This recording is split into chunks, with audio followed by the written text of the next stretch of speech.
Hey guys, thank you so much for coming to Royalty Speaks. My name is Bree, and you know what to do.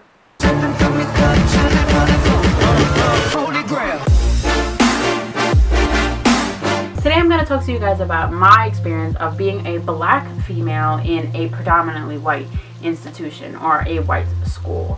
I live out here in Long Island, which is pretty not diverse at its best. Don't get me wrong, I'm blessed for the education that I was given. I'm blessed for the environment that I am in.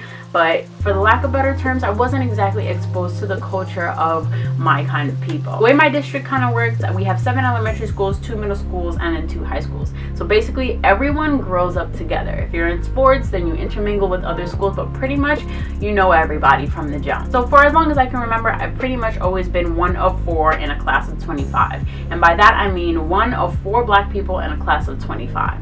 So at that rate, I really wasn't exposed to my culture in the sense of being around other black females, black males, black teachers.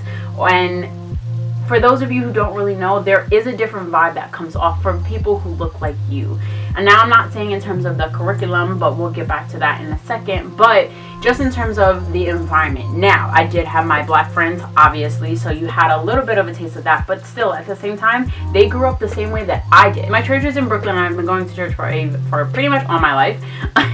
So I know I do have black friends. I've been around a black community, so that's where my balance, or that's where my heritage kind of came in. So I can only speak from my experience, and I have gotten the remarks of, oh, you talk so white, or oh, you hang around the white people so you think you're better than us.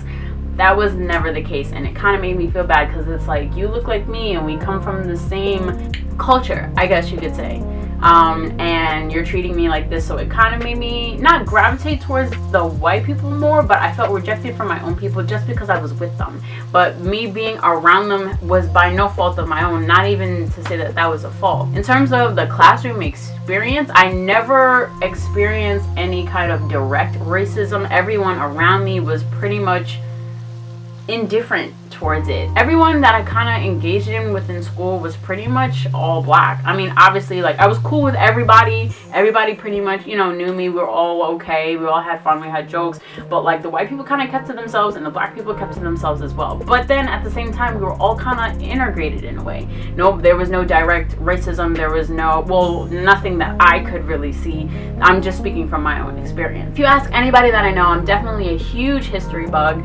Everything about me, I always kind of refer to either what has been done, because for me, math and science never really worked out. To me, it doesn't really make sense.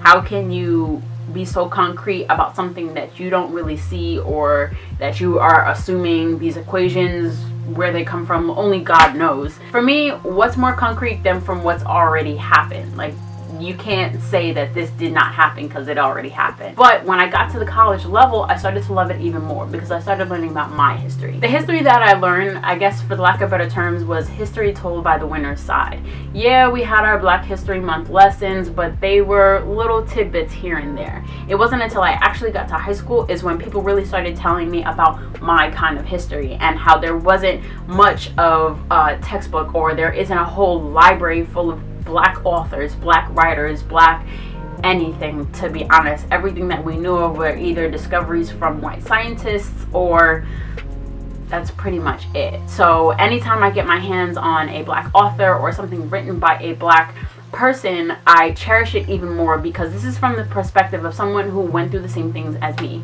Now everybody's out here talking about, oh, we're all the same, we all go through the same things.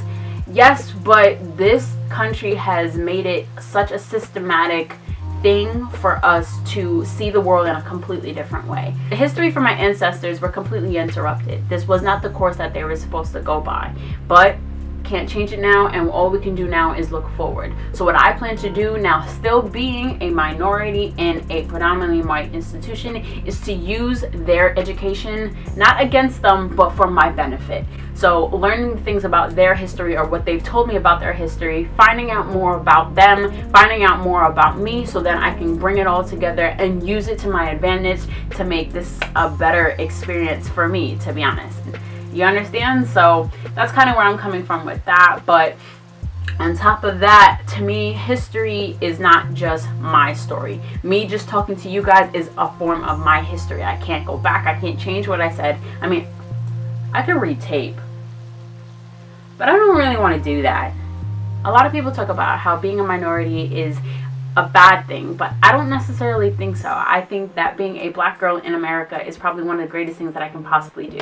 Being Brianna Haywood is the best thing that I can possibly do. Why? Because all the negativity that you're giving to me, I can just spit it right back with absolute positivity. Going out and learning so many different things, experiencing new things, learning new languages, and just seeing the world from a completely different perspective.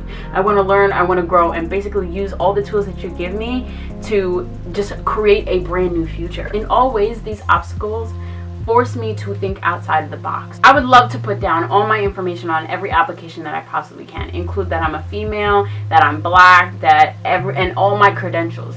But in some companies, once they see that one ethnicity, you're out of there. So I want you to know me for me and what I do and what I've accomplished and what I've gotten my hands on and what I can do with that. I want to equip myself with as much knowledge and experience as I possibly can, because nothing is more powerful than knowledge. As long as I know something about it, then I can find the pitfalls, I can find the faults within it, if there are at all, and fix it and make it even better. I can add to your company something that nobody else would be able to. The point of view that I have is different from everybody else in the boardroom, and that's what's going to make me help your company or help just people in general. It's my job to show you a different aspect of the world, or a different side, a different view, or to just add on to history within itself. I believe it is a worldwide responsibility to continuously relay the information that we accumulate for ourselves. So teaching the younger generations what we know now is going to help them not do what we've already done. Basically creating a better future. Innovative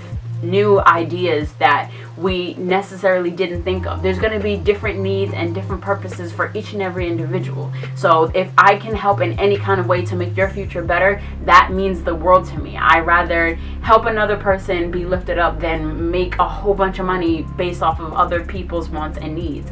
And that doesn't necessarily do anything for me. So in order to just promote myself within life, that just means to promote the people around me. If they're not winning, then I'm not winning either. They have a saying that history repeats itself, but it's my job to make sure that in my control, I cannot repeat it. So with everything that I've said, I hope you guys can kind of understand that as a black female in America, I will do the best that I can with the tools that I have to build a foundation, to build an empire. Thank you so much for coming back to Royalty Speaks. Please like, comment, and subscribe at the bottom. Tell me about your experiences in your PWI, or if you went to an HBCU, that's a historically black college or a university, if you guys do not know. I want to hear your experiences, and let's keep talking about things that nobody else wants to talk about. Okay? Bye!